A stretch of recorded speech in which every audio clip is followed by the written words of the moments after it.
भाभी जी घर पर हैं जैसे कॉमेडी शो के जरिए मलखान का इंटरेस्टिंग और मजेदार किरदार निभाने वाले बेहतरीन कलाकार दीपेश भान इस दुनिया में अपने लाखों करोड़ों फैंस के साथ साथ अपनी धर्म पत्नी और अपने छोटे से बेटे को इस दुनिया में रोते बिलखते पीछे छोड़ गए हैं।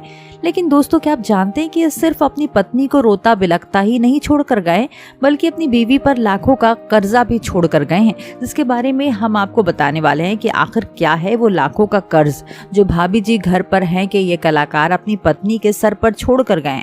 तो आइए जानते हैं इस बारे में। अभिनेता दीपेश भान ब्रेन हैमरेज की वजह से 23 जून को इस दुनिया से चल बसे, पर अपने पीछे अपनी पत्नी और अपने मासूम से 18 महीने के बेटे को इस बेरहम दुनिया में अकेले रोते बिलखते छोड़ गए। लेकिन आपको बता दें कि अपने बीवी को अकेले नहीं बल्कि उनके सर पर लाखों का कर्ज भी छोड़कर चले गए हैं।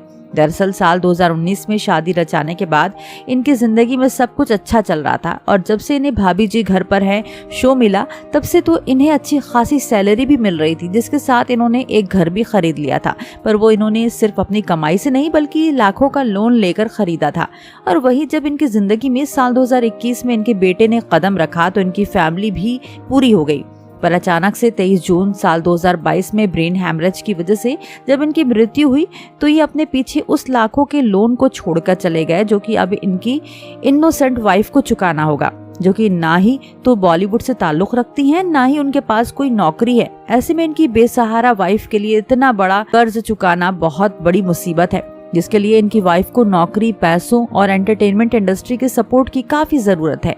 तो दोस्तों, आपको क्या लगता है ऐसे में दीपेश भान की वाइफ क्या करेंगी? आप हमें अपना जवाब कमेंट करके जरूर बताएं और ऐसी तमाम खबरें जानने के लिए आप हमारे चैनल को सब्सक्राइब करना ना भूलें।